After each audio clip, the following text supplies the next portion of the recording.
16 વર્ષની વય સાવકા પિતા દ્વારા યૌન શોષણનો ભોગ બનેલી 28 વર્ષીય યુવતીનો બીભત્સ વિડીયો 12 વર્ષ બાદ વાયરલ કરી બદનામ કરાઈ હતી।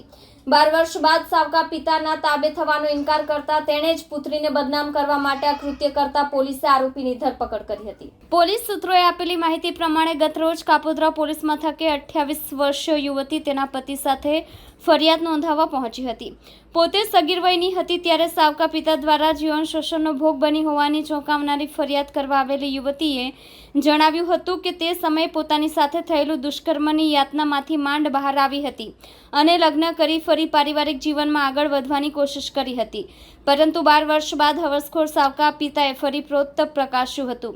2009માં પિતાનું અવસાન થતાં માતાએ સમાજના જ યુવક સાથે 2012માં બીજા લગ્ન કર્યા હતા। 2013માં માતા બહાર હતી ત્યારે સાવકા પિતાએ તેની સાથે દુષ્કર્મ આચર્યું હતું। જે તે સમયે માતાને ફરિયાદ કરતા પિતા બંનેને રાજસ્થાન મામાને ત્યાં મૂકી આવ્યા હતા। થોડાક સમય બાદ યુવતીએ કાપોદ્રા વિસ્તારમાં જ રહેતા સમાજના યુવક સાથે લગ્ન કર્યા હતા અને એક સંતાનની માતા પણ બની હતી। થોડાક દિવસ પહેલા સાવકા પિતા આવ્યા હતા અને ભીભત્સ માંગણી કરી હતી। યુવતીએ તેને ધમકાવી હાંકી કાઢતા 18મીએ અજાણ્યા નંબર ઉપરથી હું તને તારી ઓકાત બતાવી દઈશ તેવો મેસેજ આવ્યો હતો। આ નંબર ધારકની ડીપીમાં યુવતીને નગ્ન ફોટો હતો। થોડાક સમય બાદ આ યુવતીનો 21 સેકન્ડનો અશ્લીલ વિડીયો મોકલવામાં આવતા સાવકા પિતાનું જ કૃત્ય હોવાનું જાણી ગયેલી યુવતીએ પતિને સમગ્ર હકીકત જણાવતા તેની સાથે કાપોદ્રા પોલીસ મથકે ફરિયાદ કરવા આવ્યો હતો। કાપોદ્રા પોલીસે ગુનો નોંધવાની સાથે જ રાજસ્થાન બોર્ડર પરથી આરોપી પિતાને ઝડપી લીધો હતો। Inspector M.R. સોલંકીએ વધુ તપાસ હાથ ધરી છે।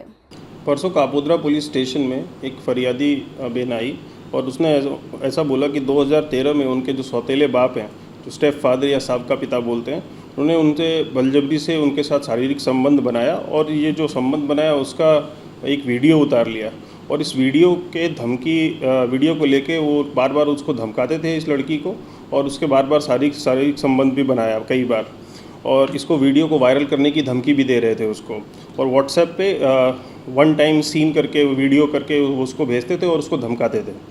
तो इस मामले में काफ़ी गंभीरता था और इस मामले को गंभीरता को समझते हुए हमने तुरंत ही आईपीसी, पॉक्सो एक्ट और आईटी एक्ट के तहत इसमें तुरंत फरियाद दाखिल की और पीआई सोलंकी और पीएसआई वाघेला ने इस पर तुरंत टीम बनाई और रात को ही हमें पता चला टेक्निकल वर्कआउट करके कि राजस्थान में जो इसका सौतेला बाप है वहाँ पे राजस्थान में अभी ये प्रेजेंटली है। तो रातों रात हमने वहाँ पे टीम भेजी और विद इन 12 आवर्स हमने इसको राजस्थान से पकड़ के हम यहाँ पे ले आए और आगे कार्रवाई हम इसमें कर रहे हैं।